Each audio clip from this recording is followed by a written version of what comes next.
മണ്ണാർക്കാട് നഗരസഭാ കൗൺസിൽ യോഗത്തിൽ കയ്യാങ്കളി. ലീഗ് അംഗങ്ങൾ കോൺഗ്രസ് അംഗങ്ങളെയും പ്രതിപക്ഷത്തെയും ആക്രമിച്ചു. മണ്ണാർക്കാട്ടെ കെട്ടിട ഉടമകളുടെ വിഷയത്തിൽ സെക്രട്ടറി നടപടിയെടുക്കാൻ തയ്യാറായതാണ് ലീഗിനെ ചൊടിപ്പിച്ചതെന്ന് കോൺഗ്രസ് അംഗം എ കെ രാധാകൃഷ്ണൻ. അഴിമതിക്ക് കൂട്ടുനിൽക്കാത്തതിനാലാണ് സെക്രട്ടറിയെ യോഗം അറിയിക്കാത്തതെന്ന് പ്രതിപക്ഷം. സെക്രട്ടറിക്കെതിരെ പരാതി നൽകുമെന്ന് ചെയർപേഴ്സൺ കെ സജ്ന. വ്യാഴാഴ്ച രാവിലെ കൗൺസിൽ യോഗം ആരംഭിച്ചതോടെയാണ് നാടകീയ രംഗങ്ങൾക്ക് തുടക്കം കുറിച്ചത്. കൗൺസിലർമാർ നടത്തണ ഇവിടെ ബോർഡ്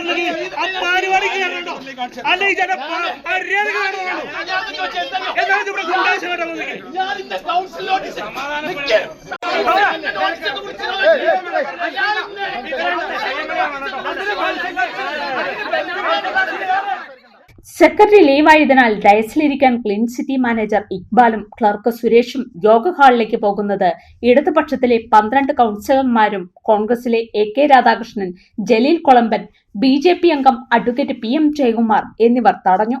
സെക്രട്ടറിക്ക് പകരം ഡയസിലിരിക്കാൻ ചുമതല നൽകിയിട്ടുണ്ടെങ്കിൽ അതിന്റെ രേഖ കാണണമെന്ന് ഇവർ ആവശ്യപ്പെട്ടു.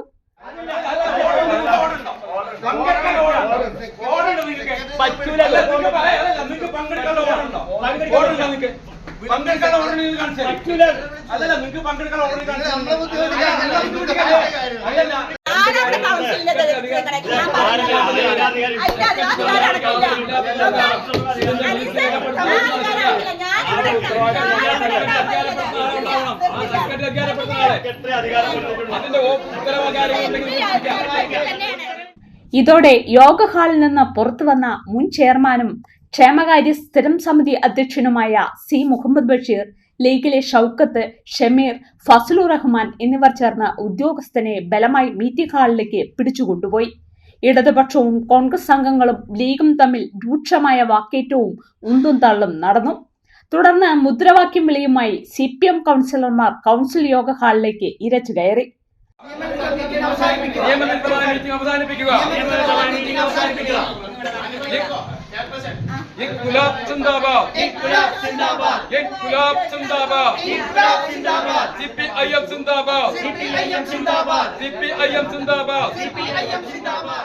ഈ യോഗം നടപടി അവസാനിപ്പിക്കുക.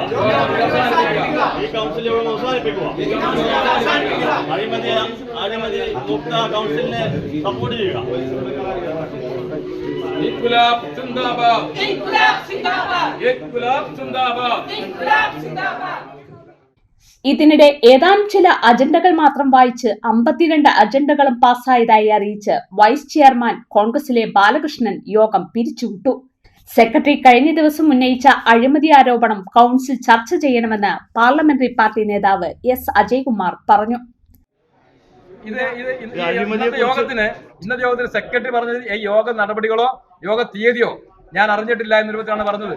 അങ്ങനെയുള്ള ഒരു യോഗത്തിന് നിയമവിധേയമായ നിയമസാധുതയില്ല. അദ്ദേഹം ഒരാളെ ഈ യോഗം പങ്കെടുക്കുന്നതിനോ മിനിറ്റ്സ് രേഖപ്പെടുത്തുന്നതിനോ ചുമതലപ്പെടുത്തിയില്ല എന്ന വിവരമാണ് ഞങ്ങൾക്ക് കിട്ടിയത്. പിന്നീട് വേറൊരാൾ ഇവിടുത്തെ CCM അനധികൃതമായിട്ട് ഈ യോഗത്തിൽ പങ്കെടുക്കാനായി കയറി വരുമ്പോൾ ആണ് ഞങ്ങൾ പ്രതിഷേധിച്ചത്. യാതൊരുവിധ ഉത്തരവോ സെക്രട്ടറി ചുമതലപ്പെടുത്തിയതോ അല്ലെങ്കിൽ മറ്റ് ജോയിന്റ് ഡയറക്ടർ ഉൾപ്പെടെ ഉണ്ടെന്ന് പറയുന്നതല്ലാതെ ഒരു രേഖയും ഇല്ലാതെയാണ് ഉദ്യോഗസ്ഥന്മാർ ഈ ഇതിനകത്ത് പങ്കെടുത്തത്. അതുകൊണ്ട് തന്നെ ഇന്നത്തെ മീറ്റിംഗ് നിയമവിധേയമല്ല എന്ന തീരുമാനത്തിന്റെ ഭാഗമാണ് ഞങ്ങൾ എത്തുന്നത്. നിങ്ങളുടെ പ്രതിഷേധത്തിനിടയിലും ഈ 52 അജണ്ട വായിച്ചു എന്നാണ് ഇവർ പറയുന്നത്. അങ്ങനെ അജണ്ടകൾ പാസ്സായിട്ടുണ്ട്. ഞങ്ങൾ പറയുന്നു സെക്രട്ടറി ചുമതലപ്പെടുത്തുകയോ സെക്രട്ടറി അറിയുകയോ ചെയ്യാത്ത ഈ മീറ്റിംഗിന്റെ ഭാഗമായി നടന്ന എല്ലാ നടപടികളും നിയമവിരുദ്ധമാണ് എന്നാണ് ഞങ്ങൾക്ക് അറിയാൻ കഴിയുന്നത്. അപ്പൊ ഇന്നത്തെ ഒരു അജണ്ടയും പാസ്സായിട്ടില്ല എന്ന് ഞങ്ങൾ അംഗീകരിക്കുന്നു. പാസ്സായിട്ടില്ല എന്നുള്ളതാണ് ഞങ്ങൾ ഇപ്പോഴും പറയുന്നത്.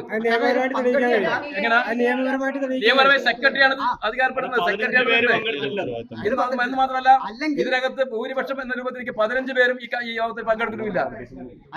15 പേരും നടപ്പിലാക്കുകയാണെന്നുണ്ടെങ്കിൽ നിങ്ങൾ എങ്ങനെയാണ് അതിനെ എതിർക്കുക? ഞങ്ങൾ ഏതെല്ലാം നിയമവശത്തിലുള്ള പോകും. അതല്ല ഇതിനെതിരെ ജനങ്ങൾക്ക് വിഷയങ്ങൾ.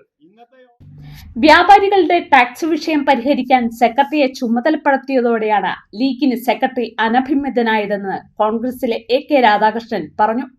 അദ്ദേഹം പറഞ്ഞ കാര്യങ്ങൾ ഞങ്ങൾക്ക് ഓൾറെഡി ഉണ്ട്, റെക്കോർഡൊക്കെയാണ്. ഞങ്ങൾക്ക് നാളെ പാർട്ടി എൻക്വയറി വന്ന് നമ്മൾ വ്യക്തമായിട്ട് കാണിച്ചു കൊടുക്കും. എന്താ കാണിച്ചെങ്കിൽ വൈസ് ചെയർമാൻ ഞങ്ങളോട് പറഞ്ഞ കാര്യങ്ങൾ ഇന്നമാതിരിയാണ്, പുള്ളി ഇവിടുത്തെ കാര്യങ്ങളൊന്നും അറിയുന്നില്ല, ഒരുപാട് പ്രശ്നം ഉണ്ടായിട്ടുണ്ട്.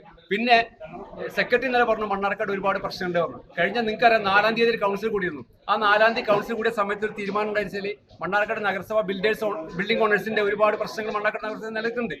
അന്ന് നിങ്ങളടക്കം പങ്കെടുത്തുള്ള മാധ്യമപ്രവർത്തകരുണ്ടായിരുന്നു. അന്ന് എടുത്ത തീരുമാനം എന്താണ്?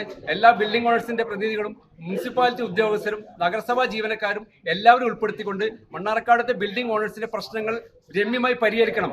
മുനിസിപ്പാലിറ്റി വക്കീലും അതുപോലെ തന്നെ അവർ അഡ്വക്കേറ്റ്സിനെ വിളിച്ച് രമ്യമായി പരിഹരിക്കാനും അതിന് നമ്മൾ സെക്രട്ടറി ചുമതലപ്പെടുത്തി ചെയ്തിരുന്നു. അതിന്റെ അടിസ്ഥാനത്തിൽ ആരുടെ താല്പര്യമാണ് സെക്രട്ടറിയെ മാറ്റാൻ ഇത്രയേറെ നിർബന്ധം പിടിക്കണം നമുക്കറിയില്ല. ബഹളത്തെ തുടർന്ന് സ്ഥലത്തെത്തിയ CPM ലോക്കൽ കമ്മിറ്റി പ്രതിഷേധ പ്രകടനം നടത്തി. പ്രതിഷേധം ലോക്കൽ സെക്രട്ടറി K. മൻസൂർ ഉദ്ഘാടനം ചെയ്തു. CPM കൗൺസിലർമാരെ തൊട്ടവരൊന്നും അങ്ങാടിയിലേക്ക് ഇറങ്ങില്ലെന്ന് മൻസൂർ പറഞ്ഞു. LDFന്റെ കൗൺസിലർമാരൊക്കെ കയ്യേറ്റം ചെയ്യാൻ വേണ്ടി ഏതെങ്കിലും മാണായി പറഞ്ഞവൻ ഇവിടെ ഉണ്ടെങ്കിൽ യാതൊരു സംശയം വേണ്ട, പുറത്തിറങ്ങിയാൽ കയ്യേറ്റം ഞങ്ങൾക്ക് അതുപോലെ തന്നെ തിരിച്ചടിക്കാൻ കഴിയുമെന്ന ധാരണ മണ്ണാർക്കാട് മുനിസിപ്പാലിറ്റിയിലെ ഭരണസമിതിയിലെ ചില ആളുകൾക്ക്, മുഴുവൻ ആളുകൾക്കല്ല. ഞങ്ങൾ UDFന്റെ ഒരു കൗൺസിലർമാരെയോ വേറെ രൂപത്തിൽ ആക്ഷേപിക്കുന്നില്ല. തെറ്റാണ് എന്ന് ചൂണ്ടിക്കാണിക്കുന്ന UDFന്റെ കൗൺസിലർമാരെ ഉൾപ്പെടെ ഇന്ന് കയ്യേറ്റം ചെയ്തിട്ടുണ്ട്. അവരെ തള്ളുന്ന ദൃശ്യങ്ങൾ കണ്ടിട്ടുണ്ടല്ലോ. മാധ്യമങ്ങളുടെ മുമ്പിൽ പ്രതികരിച്ച സെക്രട്ടറിക്കെതിരെ ഭരണസമിതി പരാതി നൽകുമെന്നും സെക്രട്ടറിയുടെ ലോഗിനിലൂടെ വന്ന അജണ്ടയും യോഗ തീയതിയും സെക്രട്ടറി അറിയില്ലെന്ന് പറയുന്നത് കള്ളമാണെന്നും ചെയർപേഴ്സൺ പറഞ്ഞു. ലോഗിൽ വന്ന അജണ്ടകൾ സെക്രട്ടറി വായിച്ച് സെക്രട്ടറിക്ക് എന്തെങ്കിലും നിലപാടുണ്ടോ നോക്കിയിട്ട് ശേഷം മാത്രമേ എന്ത് ചെയ്യാ അത് വെക്കണോ, അത് എന്താണ് ഇട്ട് വെക്കേണ്ടതാണോ, അല്ലെങ്കിൽ അത് തിരിച്ച് റിട്ടേൺ അയച്ചിട്ട് മറ്റേ നമ്മുടെ ഉദ്യോഗസ്ഥർക്ക് റിട്ടേൺ അയക്കേണ്ടതാണോ എന്നുള്ളത് സെക്രട്ടറിയാണ് തീരുമാനിക്കുന്നത്. അത്രയും വെരിഫിക്കേഷൻ കഴിഞ്ഞതിന് ശേഷമാണ് ചെയർപേഴ്സന്റെ ലോഗിലേക്ക് ഓരോ അജണ്ടയും വരുന്നത് അല്ലേ. അപ്പൊ അങ്ങനെ കഴിഞ്ഞിട്ട് അതിൽ നിന്നാണ് ചെയർപേഴ്സൺ ഏത് വെക്കണം എന്നുള്ളത് കൗൺസിൽ തീരുമാനിക്കുന്ന ഡേറ്റും ഏത് വെക്കണം എന്നുള്ളത് പറഞ്ഞത്. അപ്പൊ പിന്നെ എങ്ങനെ സെക്രട്ടറി ഓരോ അജണ്ടയും കാണാതെ വെറുതെ യെസ് എന്ന് വിടലാണോ സെക്രട്ടറിയുടെ പണി? എല്ലാം നോക്കിയിട്ടുള്ളത് ഇന്ന് ഉദ്യോഗസ്ഥനുള്ളത് എന്നോട് പറഞ്ഞിട്ടുള്ളത് എന്ന് ഞാൻ അവധിയാണ്, CCM-നെ ചാർജിലാക്കി, ഇതാണ് എന്നോട് പറഞ്ഞിട്ടുള്ളത്. CCM വരുന്നുള്ളതാണ് എനിക്ക് നിർദ്ദേശം തന്നിട്ടുള്ളത്. ചില കരുതലുകൾ ബന്ധങ്ങൾ പോലെ അമൂല്യങ്ങളാണ്. പഴയ ഗോൾഡ്, തലമുറകൾ കൈമാറിയ ആത്മബന്ധം.